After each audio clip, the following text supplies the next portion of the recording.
Mesdames, Messieurs, bonjour. Ravi de vous retrouver pour cette dernière édition de l'année du JT Cultures et Marchés. Nous commencerons cette émission en évoquant les nouvelles estimations de surface française de blé pour 2024. Nous ferons ensuite un focus sur les violents orages en Argentine avant d'étudier quelle culture de printemps pourrait, en France, remplacer le blé non semé. Enfin, nous terminerons par l'annonce de l'achat d'1,35 million de tonnes de blé par l'Arabie Saoudite.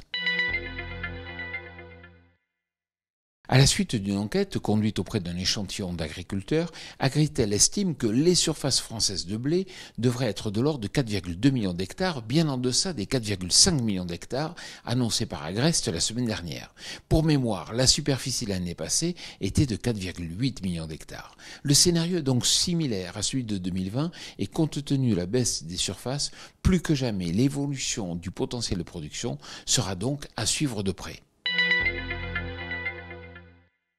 Avec les chaleurs persistantes au Brésil, le climat d'Amérique du Sud reste au centre des attentions. Mais cette semaine, les regards se sont focalisés sur l'Argentine. En effet, de violents orages ont éclaté la semaine passée avec des pluies supérieures à 150 mm dans l'état de Buenos Aires où se concentrent d'importantes surfaces agricoles. Alors, si les conditions étaient jusqu'alors optimales, les récoltes de blé ainsi que les semis de maïs et de soja pourraient de ce fait prendre du retard.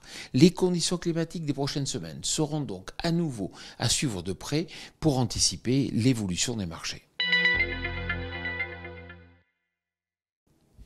Face à la réduction des surfaces françaises de blé en 2024, dont je viens de vous parler en début d'émission, quelle culture pourrait venir en substitution ? Alors, les agriculteurs ont relativement peu de choix.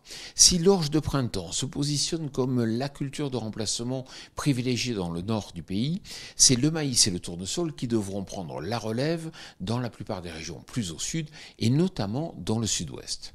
Reste encore aux agriculteurs de pouvoir vérifier que ces productions soient bien rentables dans leurs conditions de culture et encore faudra-t-il que le climat soit favorable au printemps pour permettre les semis. 1,35 million de tonnes, c'est le volume de blé que vient d'acheter l'Arabie Saoudite. Après l'Égypte, l'Algérie et la Tunisie, c'est au tour de l'Arabie Saoudite de se positionner la semaine dernière aux achats. Mais malheureusement, le blé français n'est toujours pas compétitif. Résultat, l'estimation des stocks de fin de campagne a été récemment revue à la hausse, au-dessus des 3 millions de tonnes, par FranceAgriMer. Voilà, le JT Culture et Marché, c'est terminé. Je vous souhaite bien sûr de très joyeuses fêtes de fin d'année et je vous donne rendez-vous en janvier pour un nouveau décryptage des marchés agricoles. À bientôt.